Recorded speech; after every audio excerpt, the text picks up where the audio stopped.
Want to know why? Ask how. Howard! The Humongous! Back in the days of the television show Twilight Zone, Rod Serling used to open with a line. It was submitted for your consideration. Rod Serling was presenting a hypothesis. Let me present you with a hypothesis. Something wretched has been happening in Iraq ever since we started a war there, roughly 10 years ago. In the years since we have left, approximately 100 Iraqis a day, innocent civilians going to the market to buy bread or a new dress for their 4-year-old little girl, are sliced to bits by an exploding automobile or car bombs deliberately set in motorcycles. The carnage is appalling. Sometimes it's Sunnis killing Shiites. Sometimes it's Shiites killing Sunnis. But why is all this killing going on? Who stands to benefit from turning entire marketplaces full of shoppers into hamburger? That's a question that's been bothering me for years, and it has been very hard to figure out. But I think I finally have an answer, and today I ran it past an Iraqi journalist with extremely good credentials, and he thought it was thoroughly credible. So let me run it past you. Once upon a time, Iran had a revolution. That was 1979. It was a unique form of Islamic revolution, born in part out of the theories of Sayyid Qutb, the man who gave us the same theories that gave us the Muslim Brotherhood and that gave us Al-Qaeda. When the revolution of the clerics, the revolution of the religious, the revolution of the religious scholars, the revolution that allowed religious scholars to take over an entire country and run it in precisely the way that they felt God himself, Allah himself, had dictated, took over one country, because it had God on its side, the clerics, the religious scholars involved, assumed that the rest of the world would rapidly fall to them. After all, almost the entire known world had fallen to Islam, to God's side of things, between Muhammad's death in 632 AD and roughly 100 years later. A world had fallen to them all the way from Spain to Aceh in Indonesia, a swath, an unbelievable swath of 13,500 miles. Surely such a thing would happen again. Why? Because the Ayatollahs, the imams, the religious scholars were tapped directly into the mind of God, and surely God would reward their righteousness. The first country they expected to take over was Iraq. They tried to undermine Iraq. Yes, we've all heard the story that Iraq was the one that started the war with Iran. No, that isn't true. The Iranians started a campaign of sabotage and assassination within Iraq. Their goal was to topple Saddam Hussein and take over Iraq, which is the next door country. Not only the next door country, but it shares twin holy cities with Iran. And an Iranian was in charge of the Iraqi religious establishment. Surely this would be easy, especially with God on your side. Well, 8 years later, $1 trillion, and the loss of 1 million lives later, and the Iranians, despite all of God's powers, had not been able to knock Saddam Hussein out of power. The Iranians are known for their cleverness. The Iranians are known for their deviousness. Just ask any Saudi. He will tell you that they run a massive machine of deception and manipulation. And the Iraqis, having tried to use a sledgehammer to carve Saddam Hussein, the head of Iraq, out of power, and having discovered that the sledgehammer wouldn't work, tried something different. A scalpel. They replaced a meat cleaver, let's change images here, with a scalpel. How did they do it? Well, there's the old television commercial in which a bunch of kids are sitting around a table with a brand new cereal, and none of them they're all curious about how it tastes, but none of them dares try it. It could taste terrible. And there's a 2.5-year-old sitting down at the end of the table, Mikey, and the kids all say, let's let Mikey do it. Okay, the Iranians got Mikey to do it. How? Who was Mikey? And how did they get him to do it? Mikey was the United States of America. And the Iranian intelligence establishment began to manufacture artificial stories about weapons of mass destruction in the hands of Saddam Hussein, in the hands of Iraq. And they began to feed the United States uncontrovertible evidence that these weapons of mass destruction existed. They began to feed them through a guy named Ahmad Chalabi, who wanted to topple Saddam Hussein and become the new head of Iraq, and who had remarkably good contacts in the American government. He'd been cultivating contacts in the White House, in the CIA, and in the Congress, not to mention in the Pentagon, for a long time. Plus, he had an advantage.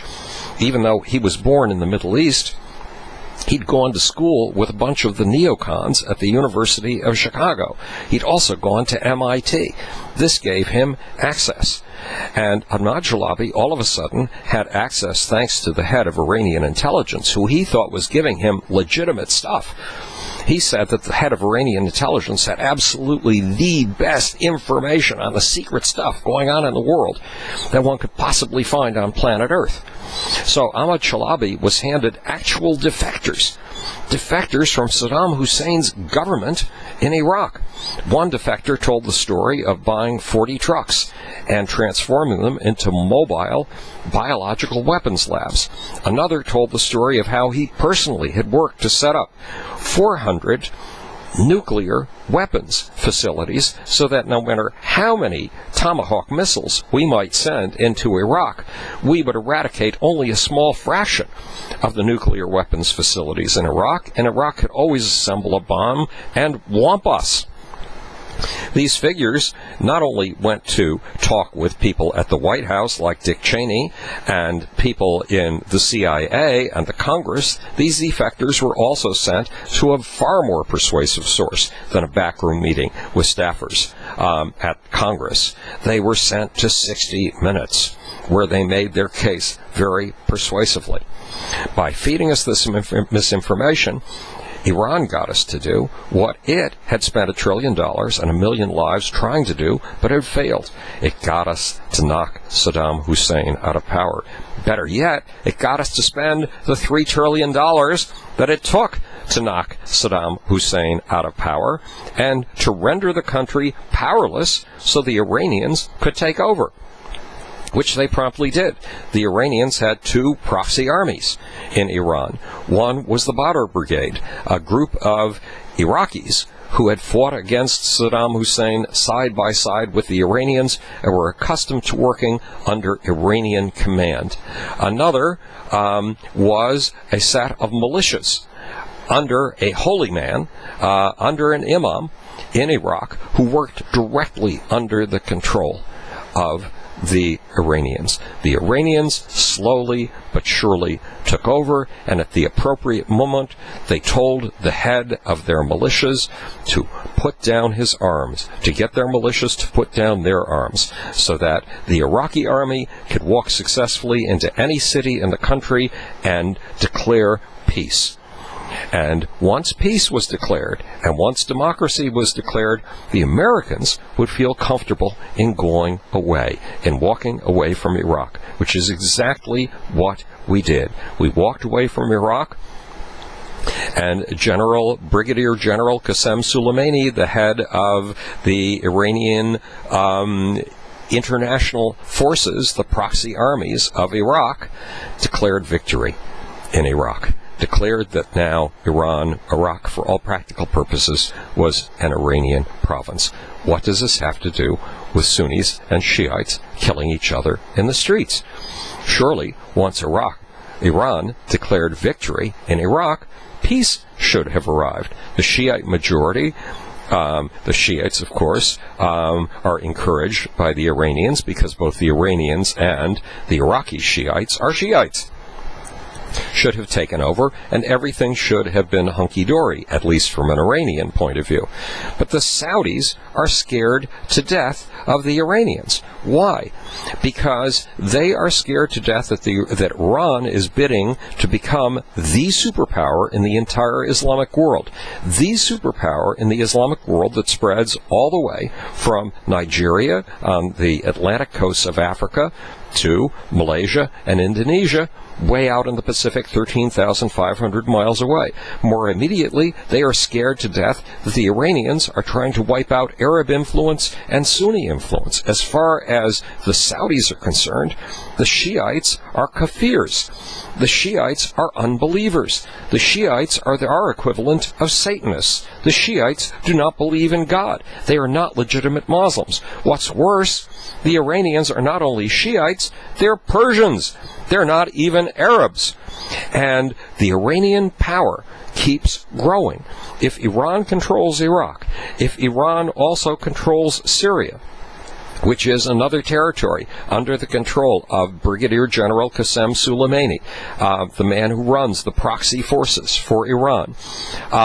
If Egypt has fallen and is in play, how will Saudi Arabia continue to be the dominant force in the Arab world? How will it continue to be the dominant force in the Islamic world? It's going to be very hard. And now Iran's on the verge of getting nuclear weapons. That is an existential threat to the Saudis. So what have the Saudis been doing? Well, let's remember, the Saudis are the ones who funded Al-Qaeda. The Saudis are the ones who built the schools, the so-called suicide bomber factories on the border between Pakistan and Afghanistan, in which a group called the Taliban was born and raised. The Saudis and their Qatari neighbors are the ones who fund, apparently, Boko Haram, way over in Nigeria. Boko Haram has been knocking off, it has at least 3 times in the last 2 months, sent its men into colleges in the middle of the night to mow down approximately 40 to 50 innocent sleeping victims, students, with each attack. The Saudis have been funding extremist activities all over the world. What is the Saudis' readiest weapon for shaking Iranian power over Iraq, for making it difficult, if not impossible, for Iran to consolidate its power over Iraq? Well, using militants, using Sunni militants who will mow down people in Shiite marketplaces, who will mow down Shiites in funeral processions, who will even explode Shiite mosques. But there's another advantage for Saudi Arabia in creating mayhem and murder in Iraq, a very big one. Iraq, Iran, and Saudi Arabia are 3 of the biggest oil-producing countries in the world. Iraq has the world's 2nd biggest oil reserves. Saudi Arabia has its power in international and global affairs because it is the swing state that can control the price of oil. It can keep the United States and Europe from experiencing oil shocks. It proved it. In 1973, it ran an Arab oil embargo that nearly tripled the price of oil overnight. The Saudis proved they have the power to destroy the world's economy by jerking up the price of oil, or to be the good guys and to control the price of oil. But if Iraq's oil industry ever really gets on its feet and starts exporting its oil, if in addition Iran is able to export its oil, but especially if Iraq is able to ramp up to full production and export its oil, Saudi Arabia's control over the price of oil will disappear, and Saudi Arabia's chokehold over global power will disappear.